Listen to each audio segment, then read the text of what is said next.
नमस्कार, आदाब, सत श्री अकाल। फिर से स्वागत है जी आप सबका एक शानदार वीडियो में पीआर पाथवेज पे। होप सो बेहतरीन कर रहे हैं लाइफ में। तो आज जैसे मेरी कॉन्टीन्यूसली सीरीज़ चल रही है, मैं न्यूफाउंड लैंड एंड लेब्राडोर, एक अमेजिंग कनाडा का प्रोविंस के बारे में आपको बता रहा हूँ। वहाँ की पीएनपी सीरीज़ कवर कर रहा हूँ। तो आज है जी पार्ट 4। आज कवर करेंगे इंटरनेशनल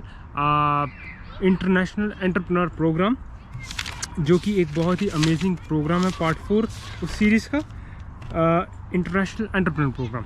तो इसकी एलिजिबिलिटी कवर करेंगे, प्रोसेस को कवर करेंगे और आपको डिटेल में एक एक चीज़ बताएंगे कि आप कैसे कहीं भी दुनिया के कोने में बैठे हुए इस पीआर प्रोग्राम को अवेल कर सकते हैं, कैसे आप इस प्रोग्राम को यूज़ कर सकते हैं पीआर के लिए।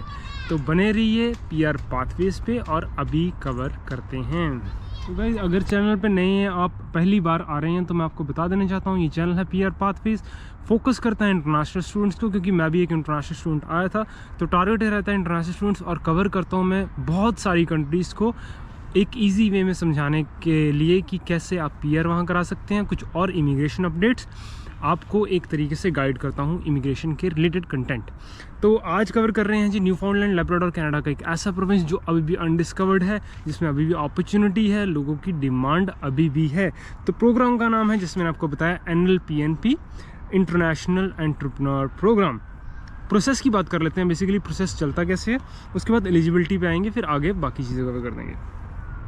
तो गाइस, सबसे पहले इंपॉर्टेंटली आप प्रोसेस समझ लिए जी। यहाँ पर होता क्या है, आपको सबसे पहले एक एक्सप्रेशन ऑफ इंटरेस्ट डालना पड़ता है government of Newfoundland and Labrador को, कि मैंने यहाँ पर अपना बिजनेस स्टार्ट करना है या फिर मेरा इंटरेस्ट है। उसके कुछ डॉक्यूमेंटेशन हम बाद में कवर करते हैं, तो वो करना है आपने। एक्सप्रेशन ऑफ इंटरेस्ट जैसे ही आप डालते हैं, आपको एक IT आता है, इन्विटेशन टू अप्लाई जैसे आप आ जाता है, आप अपनी कंप्लीट करते हैं एप्लीकेशन जब आप कंप्लीट करेंगे, वहाँ पे फिर एक बिज़नेस प्लान भी लगता है, जिसमें उसके बाद बिज़नेस प्लान लग जाएगा, कुछ और डॉक्यूमेंटेशन लग जाती हैं, फिर आप PNP फाइल कर सकते हैं, PR आ जाती है। इसमें इंपॉर्टेंट चीज़ समझने वाली ये है कि जब आप अपना बिज़नेस प्लान सबमिट करते हैं या आप प्रोसेस कराते हैं, तो उसमें एक एडिशनल पॉइंट ये है कि आपको वर्क परमिट भी मिल जाता है।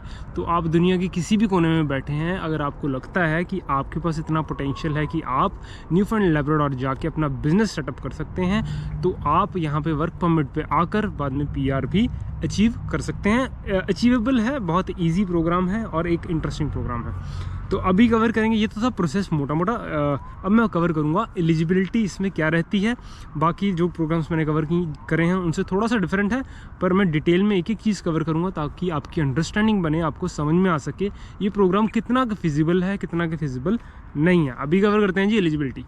तो बात कर रहे हैं जी एलिजिबिलिटी क्राइटेरिया की इस पर्टिकुलर प्रोग्राम की। एलिजिबिलिटी में मैं सबसे पहले बात करता हूँ एज की। अगर एज की बात करें तो 21 से लेके 59 ईयर्स की आपकी एज होना चाहिए।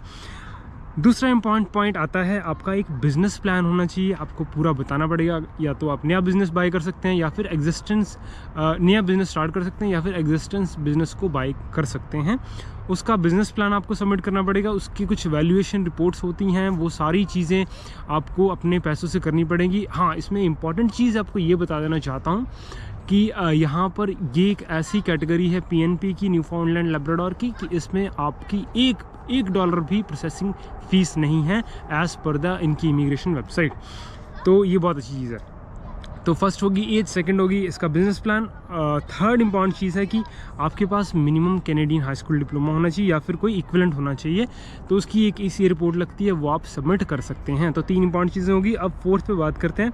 आपकी इंटेंशन होनी चाहिए, आपको लिव करना पड़ेगा, आपको रहना पड़ेगा न्यूफाउंड लेब्राडोर में परमानेंटली। तो आपकी इंटेंशंस ये होनी चाहिए।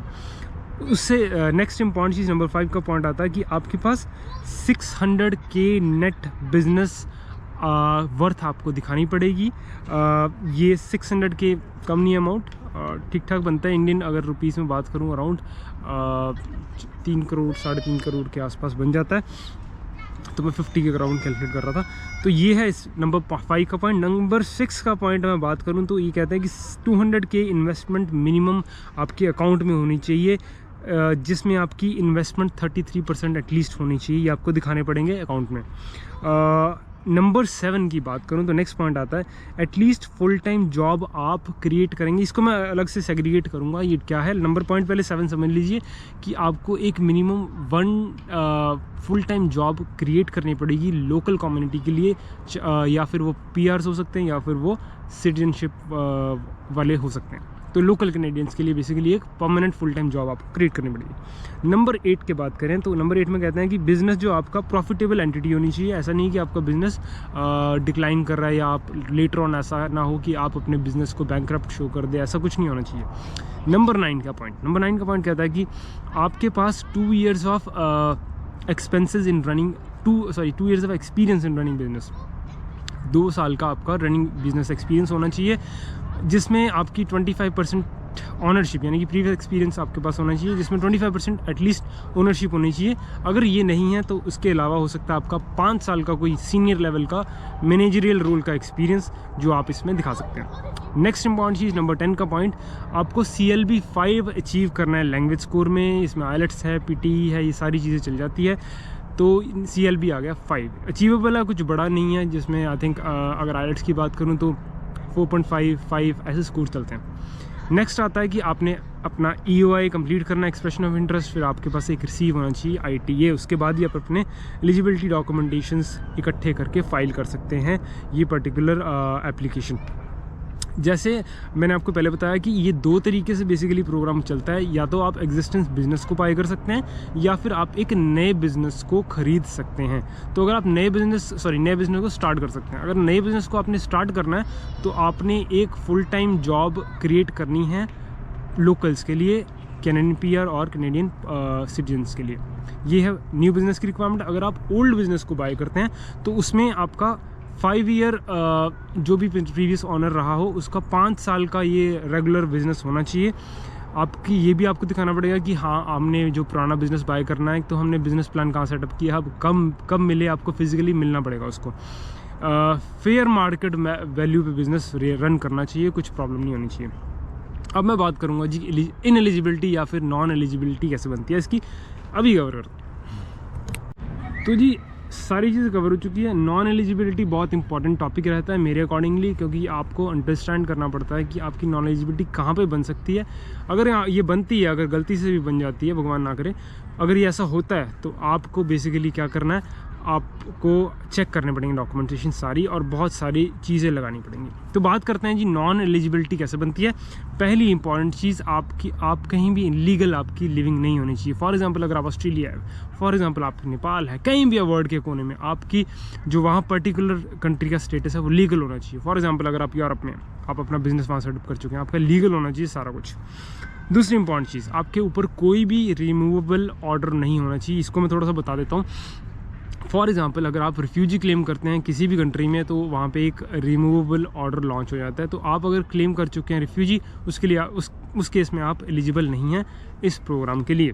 थर्ड इंपॉर्टेंट चीज़ है, आपके पास कोई प्रोविशंस नहीं होनी चाहिए कि एंट्री ऑफ कनाडा। कई बार प्रोविशंस लग जाती है, कुछ केस वगैरह चल रहा हो, तो ये नहीं होना चाहिए। आपके पास ये जो पर्टिकुलर इन्वेस्टमेंट है वो पैसिव नहीं होनी चाहिए, एक्टिव होनी चाहिए। मतलब कि अगर आप पार्टनरशिप में आते हैं तो आपको एक्टिवली इसमें एंगेज होना पड़ेगा। ऐसा नहीं कि मैं बैठा यूरोप में हूँ, बैठा US में हूँ, मैं बिज़नेस कनाडा में कर रहा हूँ, उस केस में आपकी ये एलिजिबिलिटी नहीं बनती, नॉन एलिजिबल केस में आ जाते हैं। अगर आपका कोई भी स्टेटस नहीं है, जैसे मैंने आपको बताया, किसी भी कंट्री में आप रह रहे हैं तो आप वहाँ पे एलिजिबल नहीं आते। डॉक्यूमेंटेशंस इसकी डिफरेंट रहती हैं, मैं लिंक डिस्क्रिप्शन में डाल दूँगा। तो ये थी non eligibility category. I hope so आपको अंडरस्टैंडिंग बनी हो ये कैसे प्रोग्राम काम करता है। हाँ, जो इसका नेक्स्ट प्रोग्राम है, जिसमें मैंने आपको बताया था, international graduate entrepreneur program number 5 का प्रोग्राम, उसके लिए मैं सेपरेट वीडियो नहीं बना रहा क्योंकि बहुत सारी रिक्वायरमेंट सेम है, एक्सेप्ट कुछ कि आपको वहाँ से फर्स्ट रिक्वायरमेंट ये रहेगी कि आपको उस पर्टिकुलर प्रोविंस से, जैसे न्यूफाउंडलैंड लैब्राडोर से, आपको स्टडी करनी चाहिए। दूसरी इंपॉर्टेंट चीज़, आपका CLB 5 होना चाहिए। बाकी ऑलमोस्ट सारी चीज़ें सेम है, डिस्क्रिप्शन में डाल दूंगा, आप चेक कर लेना जाके। कुछ नहीं समझ में आता कमेंट कर दीजिए। नेक्स्ट वीडियो में स्वागत करेंगे एक और शानदार इन्फॉर्मेशन, कोशिश करेंगे कोई और बढ़िया सी कंट्री कवर करूँ, बताएंगे आपको और चीज़ें। तब तक के लिए God bless you, take care, bye, thank you very much. Channel पर नहीं है तो प्लीज़ सब्सक्राइब ज़रूर कीजिए, हमें मोटिवेशन मिलती है, हमें एक हौसला अफजाई मिलती है। ताकि और बेहतरीन तरीके से आपको सर्व किया जाए, आपको गाइड किया जाए। Thank you very much, God bless you, take care, bye. फिर मिलेंगे, स्वागत करेंगे एक शानदार वीडियो में। तब तक के लिए टेक केयर, बाय।